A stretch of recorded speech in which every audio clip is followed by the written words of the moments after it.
AB পার্টির পঞ্চম প্রতিষ্ঠাবার্ষিকী উপলক্ষে সকালে জাতীয় প্রেস ক্লাব অডিটোরিয়ামে আয়োজন করা হয় এই আলোচনা সভার। এতে অংশ নিয়ে বিভিন্ন দলের নেতারা প্রয়োজনীয় সংস্কার শেষে দ্রুত নির্বাচন দেওয়ার দাবি জানান। পাশাপাশি তারা অন্তর্বর্তীকালীন সরকার মিয়ানমারের রাখাইন রাজ্যে মানবিক করিডোর দেওয়ার যে নীতিগত সিদ্ধান্ত নিয়েছে তার কড়া সমালোচনা করেন। এই করিডোর দেওয়ার সাথে আমাদের ভূ রাজনীতি, আমাদের জিওপলিটিক্যাল স্ট্র্যাটেজিক সমস্যা এবং আমাদের জাতীয় নিরাপত্তার প্রশ্ন আছে। সংস্কারের কথা সকল রাজনৈতিক দলগুলোই বলছে। আমরা বলছি যে একটা মৌলিক সংস্কারের জায়গায় আমাদের ঐক্যমত্য হতে হবে। যা সংস্কার করব, যা রূপান্তর করব, শেষ পর্যন্ত যেহেতু জনগণই বাংলাদেশে কিংবা একটা রিপাবলিকে ক্ষমতার কেন্দ্র, সেই জনগণের ম্যান্ডেট গ্রহণ করতে হবে। সরকারকে সংস্কার এবং একটা অবাধ, সুষ্ঠু, নিরপেক্ষ নির্বাচনের আয়োজনের জন্য দায়িত্ব দিয়ে সমর্থন করেছি। আমরা যদি আলোচনা সভায় প্রধান অতিথি হিসেবে ভার্চুয়ালি যুক্ত হন বিএনপির ভারপ্রাপ্ত চেয়ারম্যান তারেক রহমান। বক্তব্য রাখেন সমসাময়িক রাজনীতি নিয়ে। বলেন, সংস্কার নিয়ে সরকার কেন এত সময় নিচ্ছে তা নিয়ে জনমনে প্রশ্ন তৈরি হচ্ছে। কিতাবী কিংবা পুঁথিগত সংস্কার দিয়ে স্বৈরাচার বা ফ্যাসিবাদ ঠেকানো যায় না।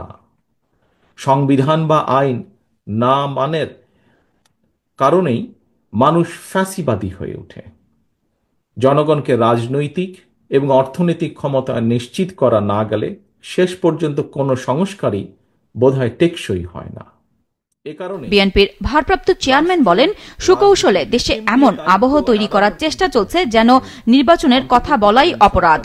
অন্তর্বর্তীকালীন সরকারের প্রতি আবারও আজ এই অনুষ্ঠানের মাধ্যমে আহ্বান জানিয়ে বলতে চাই, সুনির্দিষ্টভাবে জাতীয় নির্বাচনের রোডম্যাপ ঘোষণা করুন। রাজনৈতিক দলগুলোকে জনগণের আদালতের মুখোমুখি করার উদ্যোগ গ্রহণ করতে হবে এবং এই উদ্যোগ গ্রহণ করতে হবে বর্তমান অন্তর্বর্তীকালীন সরকারকে।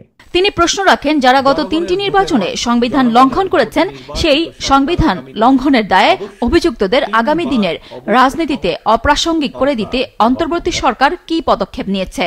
বাংলাদেশের গণতান্ত্রিক আমি জনগণ আজ জানতে চায়, সংবিধান লঙ্ঘনের দায় অভিযুক্তদের আগামী দিনের রাজনীতিতে অপ্রাসঙ্গিক করে দিতে অন্তর্বর্তীকালীন সরকার কি পদক্ষেপ গ্রহণ করেছে বা নিয়েছে।